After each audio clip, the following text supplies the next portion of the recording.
look back at those first 3 quarters the defense played for you guys, but maybe the best that you guys have looked this year? Yeah, for sure. I don't think there's a question. Like I thought they did a good job. And even into the fourth, getting the stop. Once they kind of went down and holding them to a field goal there and getting some short fields. I told them after the game, listen, we're in the game to win. That's what the nature of the business is, right? Win football games. But I told them how proud I was of them at the end, because the reality is, 4 or 5 games into the year, we weren't playing very well, and they bear it, they care, right? Like, so they don't want to not play well, and so we kind of had a heart-to-heart and done some things, and I feel like honestly they've gotten better every week, which I'm very proud of them for, because it's easy to be proud when things go the way you want them to do, but are you proud when things don't go the way you want them to? Well, that comes down to how you're conducting yourself, right? If you don't get a result, you can still be proud of someone for the effort that they're putting in. And I'm a firm believer you learn more from when things don't go well. And when things are hard, it really reveals what you believe and who you are. And there's a bunch of guys in that room who they are is how I would want my sons to be, right? And so, you can take that for what you want for a football game, but really in life, like those guys, those seniors, like they're going to be successful in what they do, because what you have all been through. We've all been through it. Like you get out there in the real world, and then it comes at you, and there's some hard times, right? And not everyone is equipped to handle it, but they'll be equipped. So yeah, I thought it was the best we played. I was proud of them. We didn't get the result we want. There were some plays that we left on the table that if we make them, we win, and we didn't, so we lost. So do you worry about that educational component of football disappearing in this era? I do, but I think if you do it right, it's still there. You just got to change it. Like me personally, I can't speak for everyone. I got into coaching, 1, because I love ball, 2, because we really love to compete, right? But then 3, just like the camaraderie, the teamwork, being part of someone in a group that's given to the greater good, and then 4, to help young people, right? I wouldn't be where I'm at if it wasn't for football. Obviously my parents, but also my coaches, right? And so when you're a coach, you have a chance to influence people's lives, and then they can influence other people's lives. So yeah, do I think it's different? It is different. But if you do it right, it's not. If you do it right, it's not. It's just an excuse to say you can't make a difference. You just need to go about it differently. So you gave up, defense gave up 3 points through the first 57 minutes of the game. Yeah. What is working that's enabling that kind of performance right now? What's going well? Well, I think number 1, they're playing hard. 2, they were playing physical. I think 3, they were working really well together. Like early in the year when we had some struggles, it was because we weren't working well together. And so any good defense, the sum are greater than the individual parts. And so our sum wasn't that way early, but it has been of late. We're getting better. And I think that's a testament to the guys working. I think buying into the things that we've told them that they need to be better at. It's one thing for you to tell them. It's another thing for them to listen, acknowledge it, and go to work. And then the assistant coaches hold them to that standard. And I think as the years gone on through some of the adversity, it's actually pulled the guys closer. Hard times either pull you apart or pull you together. And I feel like in the case of our defense, it's pulled them together. And so that's why they've continued to improve. But we're going to need our best one this week. The quarterback's a dynamic player. He's young. He's athletic. He can make all the throws. They got good receivers. They got good skill. So we're going to need our best one this week. Does going indoor on the carpet change some of that at this time of the year, especially when you face skill guys? Yeah, you asking the defensive coordinator? The defensive coordinator would like to be outside in the rain, in the wind, with barely being able to see. But we're not. So wherever that game schedule, we're gonna go play it. Indoors it's going to be perfect conditions. There's going to be no wind. It's going to be a great turf. It's going to be a fast turf. I think it gives an advantage a little bit to the skill guys for sure. Is there an upside for guys to kind of get on the big stage at an NFL stadium to kind of bring more out of them, like energy-wise? Yeah, I do. I think anytime that I've ever been a part of a college team that has a chance to play in an NFL stadium, I always feel like there's a little bit extra motivation, energy. It's different. They like it. That's a place that they want to be. So yes. When you look at Jordan Hall and what he's become late in this season versus when he got here, Yeah. is there a difference there, I'm guessing? Yeah, there is. And it's kind of funny because Pepper Johnson's here. And Pepper Johnson was the head coach at IMG when Jordan was a senior. And I just was talking to him. And he made a comment that, when Jordan was there, I would have to talk to him all the time about he can't make every play. And he's got to do his job because Jordan just wanted to help everyone all the time. And I'll be honest, when I first got here, that was kind of how he was too. Even early parts of this year. He wants to make a play so bad and he wants to win so bad. Some guys do it because they just want to go be about them. He wants to help the team win. And so sometimes, though, when you go outside of what you're being asked to do, you might make a play here, but then the next one might go because you're not where you're supposed to be. So that's been something that I think he's really improved at as the year went on. Just let the plays come to you. Like the good ones, make them when they come to him, and he's a good one. But don't try to go make ones that aren't there to be made. So I think as the year's gone on, he's felt more comfortable with that, and then he's improved his play. But like I said, it was kind of funny because you talked to a guy who coached him in high school, and when we first got here, he's a young guy, right? I mean, he played as a true freshman, and didn't redshirt, and so he's in that process of like going from a young guy to more of a seasoned guy, and I think he's improved. The job that he's done playing, I mean, it is pretty clear that he's got something in the mid-section, but like, the job that he's fought through that, like, how much does that show to the guys around him? Yeah. I mean, if we see it, they see it. Yeah, because you can talk tough, but no one cares, right? Like people care when they actually see you being tough. And when I say tough, I'm talking about mental toughness, right? So like mental toughness leads to physical toughness. And so when a guy's fighting through some things, I think it shows his teammates, like number one, he cares about them. And number two, if he's willing to do it, well then I need to be willing to do it too. And so, he's battling through some things and playing well. Sometimes you battle through some things and then you're hurting the team. He's not hurting the team. Like we're better when he's out there. So Is this a game that's mostly played between the years with 15 combined losses between the two teams? yeah, I know. Like we don't care about that. Like I meant like the motivation is the big factor. Yeah, like we want to win a football game and we want to go play really, really good defense. Like I get to coach Wayne Matthews one last time. Like that's a big deal to me. Grady Kelly, Malik, Sam Edwards, Quindarius Duncan, like Malcolm Bell, Josh. I get to coach those guys one more time. That's what I'm excited about. Because I was just talking with Sam before practice about it. He's like, "This is my last Tuesday practice." I said, "I know." I said, and he's like, because your life transitions, right? Like there's transitions all the time. And so a hard one is when you go from being a college football player to being not to be a college football player. You don't get that back. And so, to have an opportunity to go play with those guys one more time in a game, on the big stage in an NFL stadium, that's what the guys are worried about. Like we got a mission to do and we're going to go do our best to execute it. So.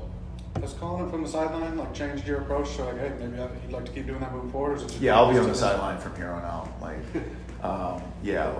Because the dynamic has changed in terms of before the iPads, but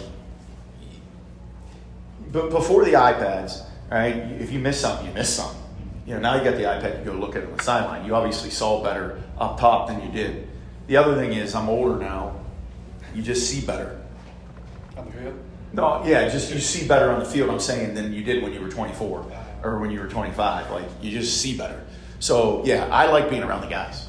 So, I think they like me being around. So, I'm staying down there. Is that kind of a way of connecting back to the? Yes. You played this game. That's the reason you got into it, being part of the. Absolutely. Yeah, you go up there and you make your calls. You're kind of secluded, you're by yourself. The coaches are up there, but you're not able to interact with the players. You're not able to high five them. You're not able to say, "Hey, I need better than that." You're not able to just double check an adjustment. Our coaches do a phenomenal job, but I think there's something to be said when the coordinator comes over and says, "Hey, coach, talk to you about that. I need you to get this done." Okay, I got it. There's a little bit difference to that. So those are all reasons. And like I said, I have more fun down there. So. Do you think it makes you a better play caller? When you can sort of feel the energy, see the body language, any of that stuff, or is it just sort of more perspective? I think it makes you a better coach. I don't know that it makes you a better play caller per se, but better play caller has better results. So you can do the math. Like, did I call it better, or did we perform better? Well, the performance means you called it better. So then, listen, if you had to just make it on the computer, it would be easier to do it sitting down in the booth. But it's not on a computer. There's like human beings involved. So like being down, I think helps the performance. Yeah, that's what I meant. Like in the booth, you're sort of isolated. Down there, you're in the swirl, the emotions. Absolutely. Maybe it's like, hey, we should really blitz right here. They're feeling it. They're, Yeah. versus a feeling that you maybe can't get up. That's awesome. No. And then if you need to like get them going, Yeah, or not get them going. I thought Coach Elko last week there was something he said that kind of went viral, and I don't remember how eloquently he said it, but basically the gist was he's got to be the opposite emotion. So like if the guys are all amped up and losing their head, he's got to be the voice of reason, right? If they're down and the energy's down, you got to be the one to bring them the energy. And I never verbalized it like that, but I think that's 100% correct. And when I've thought about it, that's how I've kind of tried to be over the years. You're not able to do that on game day when you're sitting on top. So. And your kids get to see you on TV more, right? And my kids get to see me on TV. And I guess they got a shout out last week, I was told. They did. So they liked that. I'm wondering, I asked Brian this too, with signing day coming up. One of the things that's kind of been noticeable with the constant fight throughout the season is the guys that you brought in, whether it be the young recruits or from the portal. I'm wondering how that has maybe shaped some of the culture right now. Because Johnson talked about that yesterday. The baseline culture that's being established, how much of those guys in this fight kind of showing some of that? Yeah, I think for sure. I mean, there are some young guys that are out there competing. A lot of them, though, are some of the older guys that we had brought in. And I think that, when you're a young player and you watch how older players handle situations, then you learn and grow from it. Like, there was a point when I was at the last place in 2020. 2019, we were really good on defense. 2020, we were freaking awful. And then all those guys came back, and in 21, 22, we were top 10, top 5. Why? Because of the hard times, right? But the hard times only help you if you handle them the right way. If you blame, complain, deflect, make excuses, the hard times don't do anything. They just continue to roll, right? But if you handle them the right way, they're a great learning experience. I know no one wants to hear that, but it's the truth. And so that's the voice of a coach to a player, because they don't want to hear it either, because no one's telling them that. But if you can have them actually understand that and believe that, then they get better. When you're playing a young quarterback with Maryland's true freshman with Washington, obviously every week you want to add pressure to the quarterback. Yeah. With someone who's a true freshman like that, young, how important is it to really get them off balance and offset? Yeah, I think anytime you can make a quarterback feel uncomfortable, it gives the advantage to the defense. Now, they are 5th in the country in least amount of sacks given up. They've given up 7 sacks all year. And some of the academies are ahead of them, which they don't throw the ball very much.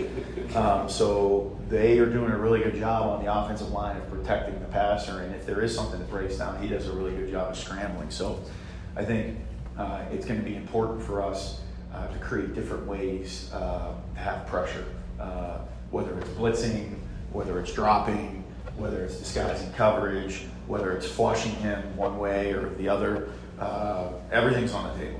And there'll be elements to all those things in the game plan. So, is there an advantage going from one mobile quarterback with Rossi to a mobile quarterback with Washington? Is there an advantage of back-to-back weeks of that, so it's not as much? Yeah, I think so. When we faced some mobile quarterbacks this year, UCLA.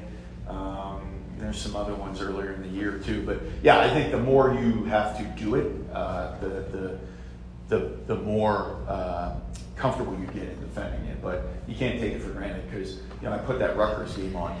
I mean, the guy runs for 75, he scrambles for 50, he runs for 20. It gives you an ulcer. So. Who are some, we talked about Jordan, where he's improved over his career. Who are some guys that maybe impressed you with sort of their improvement in season this year that have allowed you guys to get to where you've been these last? Yeah, I think Malcolm Bell. I'd say the last 3-4 weeks, the guy's played at a really high level. I think he's got a chance to play at the next level. I don't know that people would have said that at the beginning of the season, but the way he's played the last 4 or 5 weeks, We moved him into the slot on passing situations for about the last 5 games since the bye week, the first bye week, and he's got more and more comfortable there. So he's a guy. I think Quindarius, so Q and Jalen Thompson have done a really good job in terms of just kind of continuing to improve.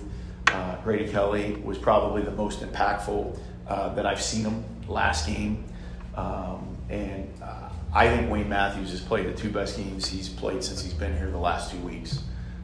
So those would be the guys I'd say that I've seen really big improvement from. Luckily got a pretty good game last week too, so we won. Yeah, Rue was, and listen, that was a good offensive line. Like, coaches talk, and everyone I talked to was like, "Hey, this is the best O line we face. This is the best O line," and we faced some good ones this year. We haven't we haven't faced many that I didn't think were very good, and he played well. Yeah, notice my Last one real quick. You shifted him in there for the third down package. Is that just? It seems like he's a good blitzer. Is that part of it, or do you just like his coverage? I like his coverage. We sat in the first bye week, and we felt like one of our deficiencies on third down was our slot coverage. That showed up time and time again that we were not winning there, and so we moved him in. And there's a learning curve. He hadn't done it before, and I think he's gotten better every week. And then if you look at, I'd say the last 4 weeks, I think our third down defense is kind of where I expect it to be. Let me say it that way. And the large part of that's because of him. And Joe, one more. You mentioned the seniors that you're looking forward to coaching. Can you talk about some younger players that you've been impressed with in the course of the year, whether the second stringers or first stringers, just young guys on the defense? Yeah, obviously Aiden West stands out. I mean, being a guy that's played a bunch of snaps for us. Vin Summer, and I think was solid the whole year. I mean, he plays above his size. He's not the biggest guy. He plays like he's a big guy. And so I think he is doing a good job there. In the secondary, I think a guy that, and I just love his story, is like Avion, who's a younger guy who, he's a guy that walked on, earned scholarship, played on special teams, playing a bunch of snaps for us, playing a critical role. So he was a guy that I thought was doing a really good job. And he's been out for a while, but Ben Roberts, I think he really had taken a step this year and shown himself to be a guy that's going to be really a force to reckon with here in the future. Obviously Jordan, and so we got some guys coming back that you can certainly build around. Thanks, Coach. Thank you. Have a good Thanksgiving. Yeah, sure.